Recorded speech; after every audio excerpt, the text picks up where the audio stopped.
네. 오늘 본문은 다니엘서 2장 1절부터 13절입니다. 제가 제목을 다니엘 2장이 또 중요하게 보여주는 장면이 세상 나라의 한계를 보여주고 그 무력함을 보여주고 하나님의 나라의 위대함과 그 능력을 보여주는 것이 다니엘 2장의 전체 흐름이에요. 그래서 세상 나라의 한계와 하나님의 나라의 능력이라는 제목으로 하나님 말씀 증거하겠습니다. 오늘 본문은 이제 바벨론 왕 느부갓네살이 불안한 꿈을 꾸고 그 꿈이 기억이 안 나는 거예요. 신하들을 불러서 내가 꾼 꿈이 무엇인지 맞추고 그걸 해석해 달라고 하는 거죠. 그렇지 않으면 다 죽여버리겠다라고 하는 내용이 오늘 본문의 흐름입니다. 먼저 전체 주제는 다니엘서 전체 주제는 하나님 나라의 회복이라는 관점으로 진행됩니다.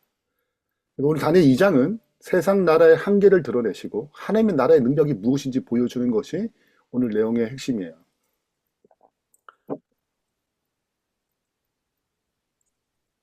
먼저 이제 세상 나라의 개념부터 좀 정리를 해보겠습니다. 세상 나라가 뭔가, 세상 나라는 언제 시작하고 어떻게 했는가. 이게 발생은 다니엘서 계관을 공부하셨다면, 들었다면, 아담과 하와의 타락으로 사탄에게 넘겨집니다. 이것이 세상 나라의 시작점이에요. 시스템 자체는 하나님과 분리되었어. 이미 범죄한 후에 하나님과 분리되었습니다. 그리고 인간의 자존, 내가 하나님이 되고자 하는 데서요. 이것이 사탄이 다스리고 사탄이 통치하는 나라입니다. 그러니까 인간의 지혜, 인간의 힘, 그걸 스스로 의지하고 통치하는 시스템을 가진 것이 이 세상 나라의 개념이에요.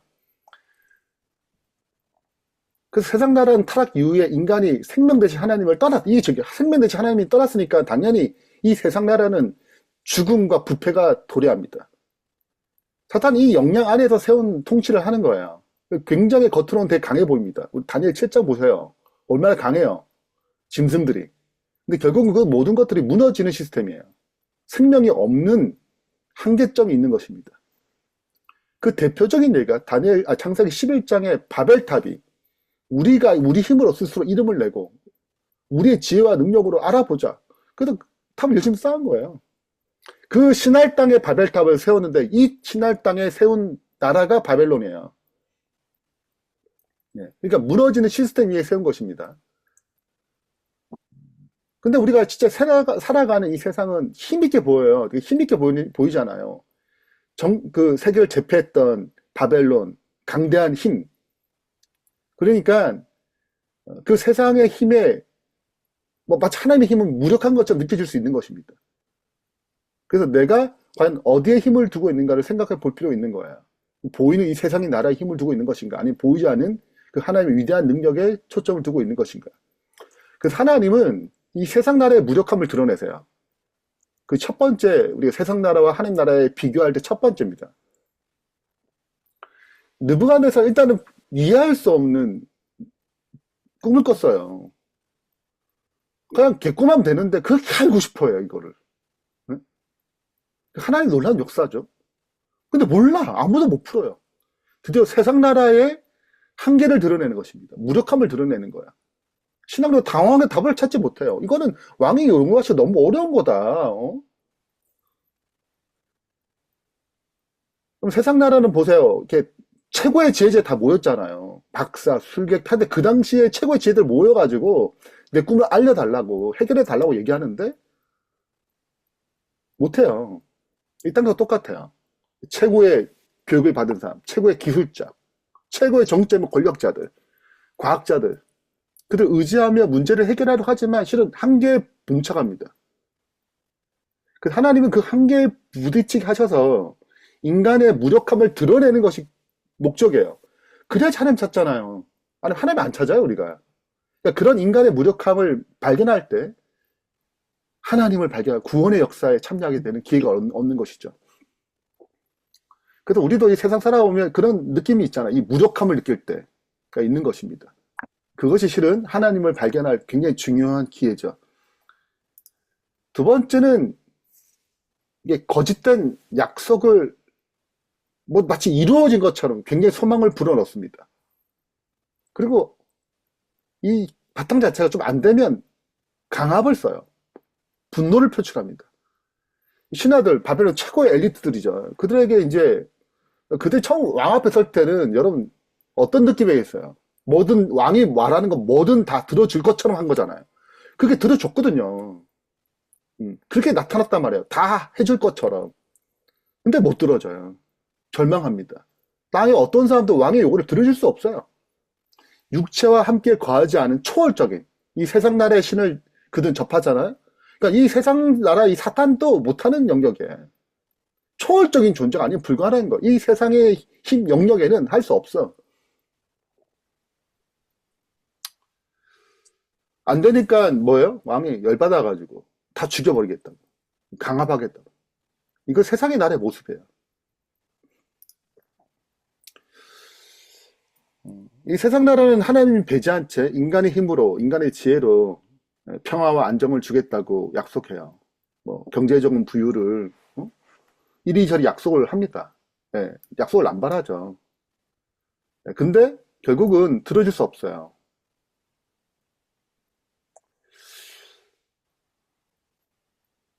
이 세상의 질병과 가난은 끝이 없습니다. 착취와 폭력은 세상 나라의 방식이에요. 끝나지 않아요. 어쩌면 우리도 이 세상 나라의 거짓된 약속, 성공, 안정 이런 여러 가지 소원적이 있을 수 있습니다. 그리고 분노와 폭력이 이 세상의 방식대로 강압적인 어떤 모습이 드러날 수 있어요. 그리스도가 필요하죠. 이제 하나님의 능력이 나타납니다. 다니엘 2장 이 스타트부터가 그 느부갓네살의 꿈을 주신 분이 누구예요? 하나님이에요. 세상 한계를 드러내기 위해서. 꿈의 내용은 세상 나라가 무너지고 하나님 나라가 도래하는 것이 예고하는 것입니다. 하나님의 주권적 계획이죠. 주권적 능력입니다. 그래서 하나님의 나라는 세상의 나라의 무력함을 드러냅니다. 한계를 드러내요. 거짓을 드러냅니다. 사탄의 통치를 깨뜨려요. 그래서 세상에 속한 자를 구원해서 그분의 나라로 데려오는 것입니다. 그래서 하나님이 주권적으로 개입하세요. 느부갓네살에서 개입한 것입니다.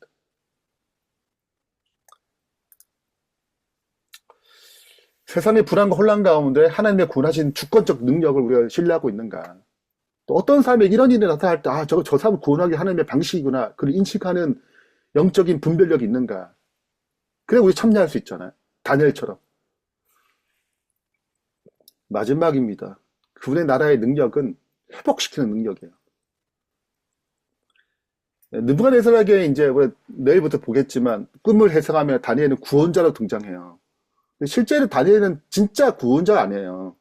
그는 단지 그림자일 뿐입니다. 참된 구원자는 예수님이에요. 그래서 다니엘 후반에 나오는 사람의 손을 하지 않은 뜨인 돌, 하나님의 나라의 상징이고 예수 그리스도를 가리킵니다. 그 나라가 이 세상 나라를 무너뜨리고 하나님만 할 수 있는 하나님의 능력으로 이 나라를 세우는 거죠. 육체에 거하지 아니함, 이 신, 우리는 할 수 없다. 어떤 특별한 신앙을 할 수 없다 하는 그것을 그분이 하시는 거예요. 예수님이 하시는 것입니다. 십자가에서 그 일을 이루셨어요. 그 나라는 사랑으로 다스리는 나라입니다. 죄로 잃어버린 모든 것 회복시키는 나라예요. 그래서 우리가 예수님 안에서만 참된 소망을 얻을 수 있고 참된 회복을 누릴 수 있는 것입니다. 예수님의 부활은 이 세상 나라와 사탄을 초월하는 사망을 생기는 생명의 능력을 증명해줘요.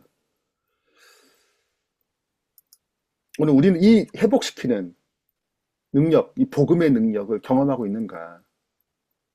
사망을 경험하는가? 아니면 그 사망을 삼키는 그 능력, 넉넉한 능력, 참된 왕이신 예수님의 능력을 오늘도 경험하는가?